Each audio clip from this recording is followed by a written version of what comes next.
اضرب لهم مثل الحیات الدنیا کماء انزلناه من السماء فاختلط به نبات الارض فاصبح هشیما تذروه الرياح وكان اللہ علی کل شیء مقتدرا۔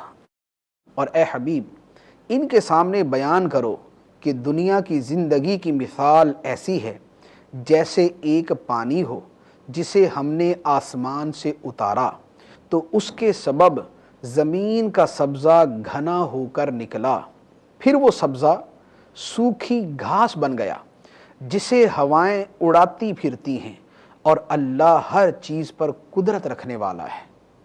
یعنی دنیا کی زندگی کی مثال کیا ہے؟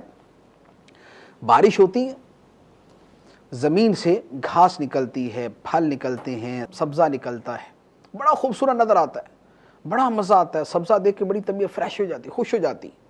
لیکن کچھ عرصہ گزرتا ہے، وہی سبزہ، وہی گھاس جو بڑی خوبصورت نظر آتی ہے، وہ کچھ عرصے بعد مرجھا جاتی ہے، اور مرجھا کر سوکھی ہوئی گھاس بن جاتی ہے۔ اب اس کو دیکھنے کو دل نہیں کرتا، پھر لوگ کہتے ہیں یار صفائی کرو، یار صفائی کرو، کیا گند مچا ہوا ہے یہاں پر۔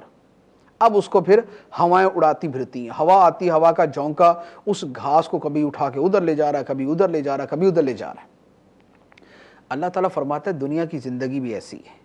دنیا کی زندگی بڑی خوشحال، بڑی پیاری لگتی ہے، بڑی اچھی نظر آتی ہے، بڑا مزہ آتا ہے دنیا کی زندگی، بڑا انجوائے کرتا ہے آدمی، انٹرٹین کرتا ہے دوسروں کو، خود انٹرٹین کرتا ہے اپنے آپ کو، بڑا کچھ ہو رہا ہوتا ہے۔